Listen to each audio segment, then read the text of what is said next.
All right, guys, welcome back to the Big Vision podcast. We have a very special guest this morning.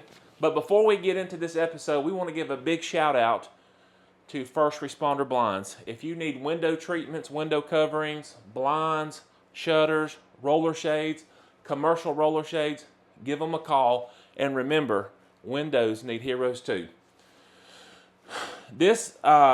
We want to go ahead and say something that the views and opinions expressed by the guests on the Big Vision podcast are their own and do not necessarily reflect the views of the hosts, sponsors, affiliates, or the podcast platform.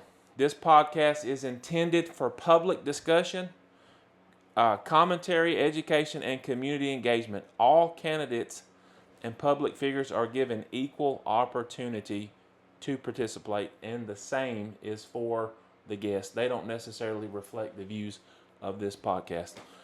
Well, Judge, welcome back to the Big Vision podcast. Thank you for taking your time. Thank you for having me. Come out. So it is a real listen. Anytime you have a sitting judge take time out of their schedule to come on this little old podcast, we really appreciate it. I appreciate you. I appreciate what you do. And he's always been incredibly graceful and humble. Let me ask this question, Judge. And I really want people to see this side of you, this personal side of you, because for little old common people like me, when we see a judge, it's the black robe, it's the business, it's the authority, it's the power that's been vested. But I want to get people to know you personally. So who are you outside of that robe? Well, I suppose I'm a lot of things. I'm a son. I am an uncle. I'm a brother. I'm a member of my local church, and I'm a terrible fly fisherman. Well, that's awesome. So, just where did you grow up at? I grew up in upstate New York, a town called Ithaca, New York, Okay. and it's fairly near the center of the state in the Finger Lakes region. Okay. And a lot of people, especially in Alabama, don't understand that New York is very rural. Yes. They think of Manhattan or the Yes. Bronx or Brooklyn, which is a very small part of the state. Mm-hmm. Upstate New York is really very similar to Alabama, very rural, a lot of dairy farms, a lot of apple orchards. So I don't think I had cable TV until I moved to Alabama. Wow. Hey, listen, I like cable TV. Now, listen, since you're from the great state of New York, I got to ask this. Do you lean more towards the Mets or the Yankees? It's a dangerous question. I think probably the Yankees. Well, I'm going to tell you this. Just down here in Sweet Home, Alabama, a lot of people may not realize this, but we're raised. Like you are raised. Like this house, you're going to be it's Crimson Tide, Sure. It's Roll Tide, or it's War Eagle. Sure. And I'm going to tell you, you can get a house divided quickly. Absolutely. So I'm a Yankees guy also. So let me ask this. What originally drew you towards law and eventually towards becoming a judge? I think really the secret in life is stepping back and letting God tell you what to do. Yeah. Each one of us has an amazing talent within us. Mm-hmm. And when you discover that, when you align your will with God's will, it shines. Yes. I've done a lot of things. I started working at the age of 14 as a Wow. busboy in a diner. And I've been a bartender, a waiter. Mm-hmm. I've been a painter. Yeah. I've sold insurance door to door. Yeah. I was not good at that. But I've done a lot of things and really had kind of minimal success until I listened. Yeah. So that's awesome. So you just been a working man your whole life, ain't Whole you? life. Usually 2-3 jobs at a time. Yeah. One thing my parents were very serious about was work ethic. Yes. And you're not going to be lazy. That's right. You're going to do something. Yeah. So, Judge, tell us a little bit about the position that you're running for, how it came about, and that type of thing. So on May 23rd of 2023, our legislature, through no small part in help by Senators Barfoot and Chambliss, passed Senate Bill 39. And Senate Bill 39, what it did, our circuit, the 19th Judicial Circuit, is Autauga, Elmore, and Chilton counties. Elmore is place 1, Autauga is place 2, Chilton is place 3. We've always had, since the dinosaurs, 3 circuit judges, 1 for each county. They added places 4 and 5. Now, places 4 and 5 are at large. So if you live in one of those 3 counties, you can run for the judgeship. And they're at large, they travel the circuit. Here's what's interesting. Place 4 is a domestic relations only jurisdiction. So that judge, and that place was filled last year, can only hear family law cases. Place 5, which is still open, and what I'm running for, is everything. It is civil cases in excess of $20,000. It is the heavy felonies, all the way up to capital murder. It is appeals from the municipal courts and the district courts, questions of equity, meaning usually injunctive relief. So it really kind of encompasses everything. It also encompasses domestic relations and family court. Also, so let me ask this question: How does a circuit judge? How do they different from maybe like a different type of judge? So that's a great question. Currently, I'm a municipal judge, and my jurisdiction is the city limits of the city of Millbrook. I hear misdemeanors and traffic violations, city ordinance violations. Frequently, I would say most frequently, 85% of my docket right now is driving while suspended or driving while revoked. Been incredibly proud that we have been able to establish a driver's license program in Millbrook, and I'll give people continuance after continuance after continuance so that they can get that driver's license back. And what a lot of people don't understand is if you go to court with a driving suspended or driving revoked, and some of these people don't even know they're suspended until they get the ticket. Yeah. But when they come to court, if they plead guilty, that order, that conviction goes to ALEA in Montgomery, the Alabama law enforcement agency. They're resuspended for another 6 months. So it's cyclical. They get caught up in this cycle. If we can fix it, why not fix it? Yeah. I want to give a little bit of thanks to God and to 2 gentlemen. I had something incredible happen yesterday. I was sitting on the bench in my black robe with my gavel, and this gentleman came up from the back of the room. He was an elderly gentleman, and he had gotten his license back. And it meant more to him. It would be like you graduated from college. Yeah. It was a major moment in his life. Yes. It was an accomplishment. And I said, I'm proud of you for doing that, and I appreciate you doing that. I tell you what we're going to do. We're going to dismiss this ticket. You just pay the court costs. And he said, how much is the court cost, Judge? And I said, it's $201. And his face, he looked almost crestfallen. He said, all I have is $100. And a gentleman in the front row stood up and said, I'll pay the $101. Didn't know this man. And the ladies that sit on the bench with me, they were almost in tears. And everyone in that courtroom stood up and gave both of these gentlemen a round of applause. Wow. And you don't get to see things like that very often as a judge. And that's what makes being a judge great. Yes. It was incredible. Yes. That's definitely a very special moment. And kind of to go along with that, a lot of people don't sometimes, like Hollywood and just media, they position judges as somebody who's just looking to throw the books at you. And a lot of people don't realize, man, that the majority of judges, man, they're incredible people. They're people who have mercy. They're people of great faith. And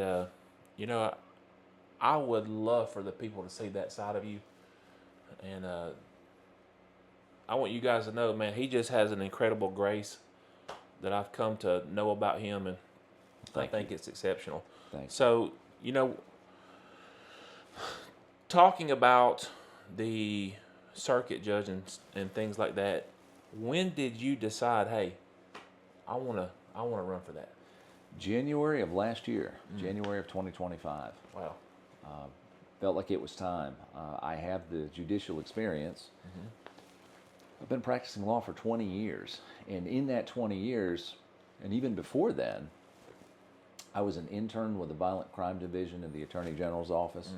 I interned in the governor's office doing contracts, and actually wrote the contract for BioLaboratory back when Hurricane Katrina came through and put all the shrimp boats up in the trees. Yeah. The state of Alabama agreed to help the shrimpers put the boats back and fix them, with the understanding that they would only sell their catch inside state limits. So I spent a month or two drafting this 30-page contract, and I went to the district attorney's office after that, had dozens and dozens of jury trials, prosecuting really terrible felonies. I was also the on-call autopsy attorney at that time, so I was asked to go out and determine whether or not there needed to be an autopsy. I was on 2 separate SWAT teams, Elmore County and Autauga County, as a legal advisor, and actually was out in the field with those guys on a pretty regular basis. Wow.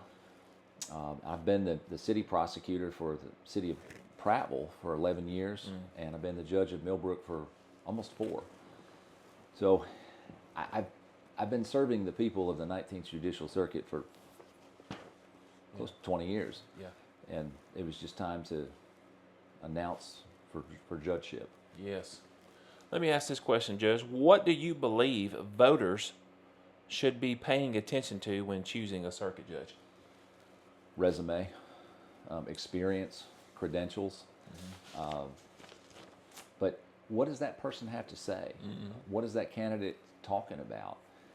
And I think most of the candidates in any of the races are more than happy to speak with people and want people to ask these questions and talk to them.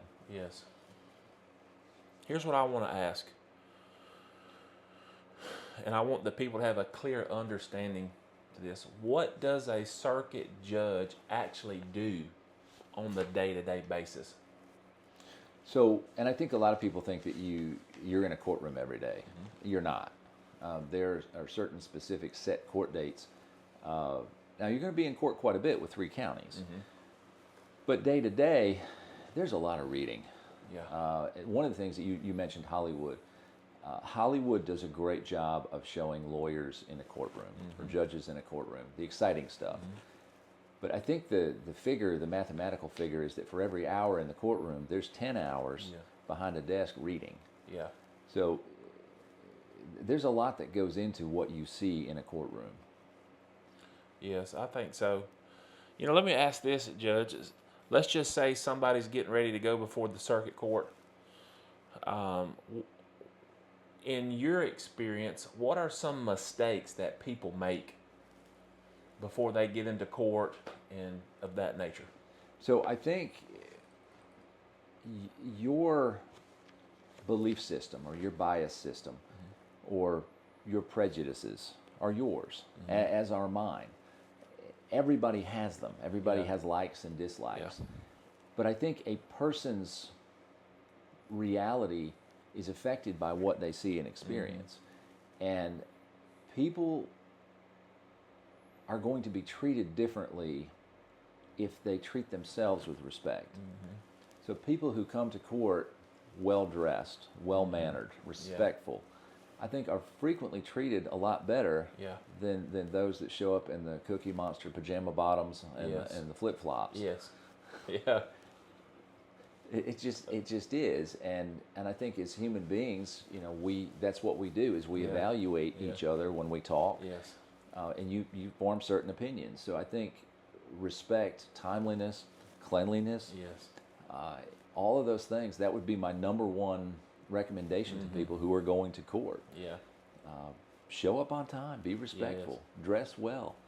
And I'm not necessarily talking about a tuxedo, but respect yourself. That's it. That's something I've always been taught. When you go to court, don't come before the judge in a wife beater. You know what I'm saying? It just ain't good. Let me ask this: what kind of judge do you hope to be remembered from years in the future? How do you want your legacy to be? Fair. I think to be fair means, and I think it means different things to different people. A lot of people want fairness, but when you use the word fair, are you talking about what's fair to yourself or what's truly fair? Yeah. And I think a lot of people that I talk to say, I want people in the judicial system to lock them all up, bury them all, put them behind bars, put them below the bars. When you hear someone say that, they're not talking about themselves. They're not talking about their family. Yeah. They're talking about everybody else. And so I think in fairness comes the law. And to follow the law, you have to know the law. Yep. So I think it's really important to have a set of facts and then apply the law to those Yes. facts fairly and equally every time. Yes. Here's something I often wonder, and I'm pretty sure some of the viewers wonder this too. And being that you have so much experience as an attorney and being an actual judge, what are good qualities that people should look when they're going to hire an attorney and they have something? What's something that you think this is probably the first thing you need to look for? And so I tell this all the time. It's funny that you asked that. Shop local. Yeah. I think it's crucial that you shop local. Relationships are important, Yeah. and I don't mean to say that anything crazy is going on behind the scenes, but if you hire a local attorney, they're in that courtroom with that judge every day. Yeah. They know what that judge likes, doesn't like, approves of, doesn't approve of, and they know how that judge and that courtroom operate. So I think first and foremost, shop local. Yes. But again, too, it's like with anything else. Is that attorney accessible? Yeah. Are they returning your phone calls? Are they talking to you? Are they meeting your needs? They could be the greatest, smartest attorney in the world, but Yeah. but if they're not communicating with you and you're not comfortable, they're probably not doing you a lot of good. Yep. I think that those are some big red flags that people should look for. Let's talk about social media. Yeah. Okay. Do you think social media, do you think people should be more aware going into legal matters of what they post on their social media? You hit it right on the head. And one of the things, if I'm retained as an attorney by someone, one of the major 3 points that I make with them is stay off of social media. Yes. It is the devil. And what happens is people post stuff and then somehow have an expectation of privacy. You have no expectation of privacy. You have put that out there for everybody to see. So yes, it is a terrible thing to put all your laundry out. Yes. And if you're going to do that, people are going to see it. People are going to use it. Yeah, I want to ask these questions because I want the viewers to see how brilliant you are when it comes to law and matters like that. Let me ask this. Let's just say it's somebody's first time going to court. What's the best advice you would give them? Again, I think the expectation is from people who've never been in court before. Yes. That it's this awful place where you're going to go to jail. Yeah. And it's not. But again, if you're timely, if you're well mannered and respectful, things usually work out a lot better than you think they're going to. Yes. But I would encourage people, be patient. The pre-COVID numbers that we were seeing in Prattville, Judge Colley and I were seeing as many as 1,000 people a day. Wow. For plea day. So you start at 8 o'clock in the morning and you go till 6 o'clock at night with no lunch. My Lord. And now I think we're still down. We could still be down around 700-800 for plea day. Yeah. So people get upset, Yeah. and we're just like you. Yeah. We're here to do a job. We're trying to get you out as quickly as we Yes. can. We're respectful of your time. In Millbrook, I don't take breaks. I don't take lunch breaks. I'm mindful of people's. I know they have jobs to go to. I know they have families. That would be my other encouragement is don't get upset. Yeah. You know, people don't really see that side. You know, they don't really, I guess they don't really understand that, you know, that judges, they really are there to serve the people, you know, and they don't get that you guys have families. They don't get that, you know, you're all day long. And you hit it. Something You hit like it on that. the head again. That is not my bench. That is not my robe. It first and foremost belongs to God, but secondly, it belongs to the people. Yeah. It's a matter of stewardship. I'm sitting in it. Yeah. And the Almighty could just as easily put somebody else in that chair. That's it. You know, a lot of pressure can be upon a judge. What type of pressure comes with making a decision that's going to alter somebody's future forever? And you're right. There's a lot of pressure, not only from the people involved immediately, the parties and the attorneys, but also, as you said earlier, social media. Yep. People have opinions, and in this day and age, everyone gets to put their opinion out on social media. About a year ago, 2 years ago, I had the daughter of a celebrity get arrested in Millbrook, and there was news coverage from as far away as London, England. There was TMZ, there was Reels. I mean, it was a media circus. And when that lady came in front of me, I wound up locking her up for 60 days. And half the people on social media said that I shouldn't have done that because she had drug problems and I should have been more kind. The other 50% said that I was way too lenient and I should have, given her whatever, a year or whatever. And so you were absolutely correct. There's a lot of pressure. You know, that's something, and I want to dive into this a little bit too. That's something I can't really grasp, especially with, you know, the new cultures and things that are coming up. You know, you can really tell there's a lack of respect for authority. And, you know, the internet, there are tons of videos where you see people just talking ugly to a judge. Yes. And I guess they don't realize, man, this person has the power to put you in jail for a long time. Yes. So, you know, being with that, how do you navigate, you know, people being rude to you, but still being fair? That's another great question. You have to keep in mind it's not personal. That person doesn't know you, and they don't personally dislike you. Yeah. They're in one of the worst moments of their life. Yes. And for some of them, for a lot of them, it's addiction. Yeah. And it could be alcohol, it could be drugs. In some cases, gambling. I have seen that. But that person is not having a good day. And I have had not so good days, as have you. So the patience, the judicial temperament is incredibly important, the demeanor. If I start screaming at people, I've really just kind of removed the dignity of the court. And the judicial canons that we're responsible to uphold insist that judges maintain decorum and dignity of the court. Because if it's going to turn into Jerry Springer, Yeah. Hey. then where's the decorum and the dignity? Yeah. That's very true.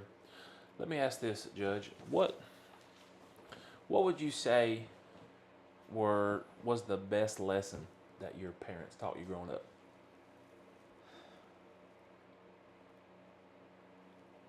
They taught me a lot of good lessons. I think probably the most important thing that they taught me was to be kind to the least of us. My parents didn't value how successful you were unless and until you could be kind to those who didn't have what you had. And so I think that was probably the most overriding theme in my childhood. You want to be president of the United States? That's great. But we're not going to celebrate that achievement if you're being mean to people to get there. Yeah. You know, that's a great lesson. And, you know, I think it's really important that you show kindness to people and all that. Let's talk about this. You know, May 19th, it's a really big day. You know, there's some really big stuff going on in Autauga County. There's the position that you're running for. On this campaign trail, what has it taught you during this time that you've been campaigning? The greatest thing that I have taken from this campaign is the love and the support and the friendship of people. Yeah. I have been absolutely staggered by how much support and love and sacrifice that people have made to help me get to place 5 in the judiciary. Let me ask this, because I just want to make sure I'm on the same page. This is the first time somebody's going to be. That's right. It's an unfilled seat. So this is kind of historic also, ain't it? It is. Wow, that's incredible. I think that's awesome. Yeah, our population numbers keep going up. Yes. And with increased population comes increased problems. Yes. Let me ask this, and we're going to come to a close. Is there anything you would like to say to the viewers, to the people in that circuit? I'd just like for you to take a moment just to address them and just share your heart with them. Thank you. 19th Judicial Circuit, I've been serving you as a prosecutor, as a judge, as a volunteer.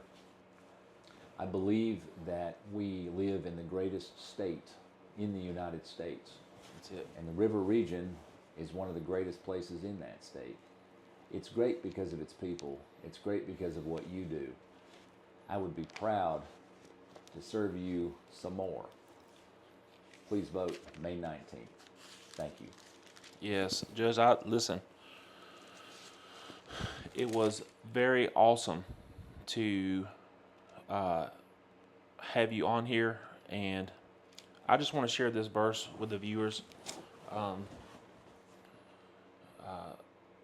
as we come to a close, and I want to read this. It's Colossians chapter 2, and it's verse 3. It says, in him lie, talking about Jesus, it says, in him lie hidden all the treasures of wisdom and knowledge. And Judge, I just pray that, especially for the viewers, maybe they don't know the Lord, that they would come to know him. But I pray that God continues to bless you with those hidden wisdoms and knowledge. And I just pray the precious blood of Jesus over you. And thank you for coming on the show. And you have been just a shining example of what somebody who represents the justice system should be. Thank you. And once again, thank you for coming on the Big Vision podcast. Listen, make sure you subscribe to the channel. May 19th is a huge day. And we just want to create, just public discussion for the people who are in our little small sphere of the world. And just remember, that all these candidates, they're campaigning. You guys don't have to be ugly to them. I know there's a whole bunch of riffraff on the whatever. Remember that they're people too. But thank you guys for watching. Judge, thanks for coming on. Thank you for what you do. Stay tuned. We have another guest coming on here in just a moment. It's a candidate for Autauga County Sheriff, and it's going to be awesome. Thank you guys for watching. Thank you, Judge, for coming on. Definitely the judge with the best hair. Come on now. We'll see you guys soon.